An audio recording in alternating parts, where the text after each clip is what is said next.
ഒരിക്കലും ഫെമിനിസ്റ്റ് ആയിട്ടുള്ള സ്ത്രീകൾ വരാതിരിക്കുന്നതാണ് നല്ലത്. വന്നു കഴിഞ്ഞാൽ ആണുങ്ങൾ കേരളം വിട്ടു പോകേണ്ടി വരും.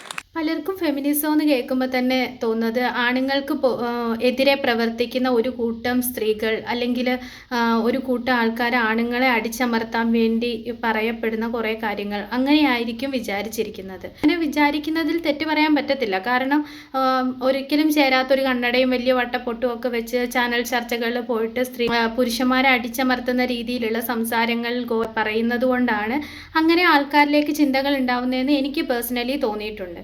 ഫെമിനിസം എന്ന് പറയുന്ന ആശയം ശരിക്കും സ്ത്രീക്കും പുരുഷനും ഒരുപോലെ വേണ്ടതാണ്. കാരണം സ്ത്രീ ആയതുകൊണ്ട് ആരും അടിച്ചമർത്തപ്പെടരുത്, സ്ത്രീ ആയതുകൊണ്ട് അവളുടെ അവകാശങ്ങൾ നിഷേധിക്കപ്പെടരുത്, സ്ത്രീ ആയതുകൊണ്ട് അവരുടെ അഭിപ്രായങ്ങൾ നിഷേധിക്കപ്പെടരുത്, സ്ത്രീ ആയതുകൊണ്ട് മാത്രം അവൾക്കൊന്നും ചെയ്യാൻ പറ്റത്തില്ല എന്ന് പറയുന്നിടത്തുനിന്ന് അവളെ ഉയർത്തിക്കൊണ്ടുവരാനുള്ള ഒരു ആശയമാണ് ഫെമിനിസം എന്ന് പറയുന്നത്. ഒരു ആൺകുട്ടിയും ഒരു പെൺകുട്ടിയും ഒരേ വീട്ടിൽ ഒരേ സാഹചര്യത്തിൽ വളരുമ്പോഴും ആൺകുട്ടിക്ക് പഠിക്കാനുള്ള എല്ലാ സാഹചര്യങ്ങളും ഒരുക്കി കൊടുക്കുകയും പെൺകുട്ടിക്ക് നീ നാളെ കല്യാണം കഴിച്ചു പൊക്കോളൂ അല്ലെങ്കിൽ നീ നാളെ മുതൽ പഠിക്കാൻ പോവണ്ട എന്ന് പറയുന്ന ആശയം ഉണ്ടല്ലോ, അതിനെതിരെയാണ് ഫെമിനിസം.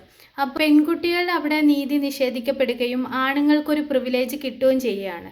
അവിടെയാണ് ഫെമിനിസം എന്താണെന്ന് മനസ്സിലാക്കേണ്ടതും. പോലുള്ള പെൺകുട്ടികളെ ഉയർത്തിക്കൊണ്ടുവരണം, അല്ലെങ്കിൽ അവർക്ക് വേണ്ടി സംസാരിക്കുന്ന ആൾക്കാരായിരിക്കണം ഫെമിനിസ്റ്റ്. അതുപോലെ തന്നെ ആൺകുട്ടികൾ മാത്രമാണ് വീട്ടിലത്തെ ചെലവുകൾ മുഴുവൻ വഹിക്കേണ്ടതെന്നും ആൺകുട്ടികൾ കരയാൻ പാടില്ലെന്നും ആൺകുട്ടികൾ ഭയപ്പെടാൻ പാടില്ലെന്നും അങ്ങനെയൊക്കെ പറഞ്ഞ് നമ്മൾ കുഞ്ഞിലേ മുതൽ കേട്ടുകൊണ്ടിരിക്കുന്ന കാര്യങ്ങളാണ്. ഫെമിനിസം പറയുന്നത് എന്താണെന്ന് വെച്ചാൽ ആണുങ്ങൾക്കും കരയാൻ അവകാശമുണ്ട്, ആണുങ്ങൾക്കും ഭയപ്പെടാൻ അവകാശമുണ്ട്.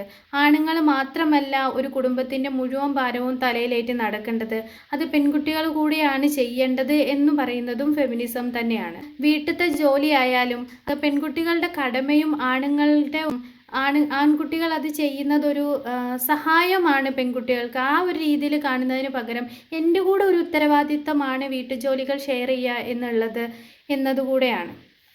പുറത്ത് ജോലിക്ക് പോവാതിരിക്കുന്ന ഭാര്യയും പുറത്ത് ജോലിക്ക് പോയി വരുന്ന ഒരു ഭർത്താവും ഉണ്ടെങ്കിൽ ഭർത്താവ് ടയേർഡായി വരുമ്പം വീട്ടുജോലി എൻ്റെ മാത്രം കടമയല്ല എന്ന് പറഞ്ഞ് ഭർത്താവിന് ടയേർഡ്നെസ്സിൽ വീട്ടുജോലിയും കൂടെ ചെയ്തേ പറ്റുള്ളൂ എന്ന് പറഞ്ഞ് അടിച്ചമർത്തുന്ന അതല്ല ഫെമിനിസം. ഫെമിനിസം പെണ്ണിന് ഒറ്റയ്ക്കല്ല വേണ്ടത്, ആണിനും പെണ്ണിനും ഒരുപോലെയാണ് വേണ്ടത്. പെണ്ണിനെ അടിച്ചമർത്താൻ വേണ്ടിയുള്ളതല്ലെന്നും പുരുഷൻ്റെ അത്ര തന്നെ അവകാശങ്ങളും അധികാരങ്ങളും പ്രിവിലേജസും എല്ലാം സ്ത്രീക്കും ഉണ്ടെന്നും സ്ത്രീ പുരുഷൻ്റെ ഒപ്പമാണെന്നും ആണും പെണ്ണും ഒരുപോലെ വിചാരിക്കണം, അതാണ് ഫെമിനിസം. അപ്പോൾ ഇത് എൻ്റെ അഭിപ്രായമാണ്. ഞാൻ മനസ്സിലാക്കിയ ഫെമിനിസം ഇതാണ്.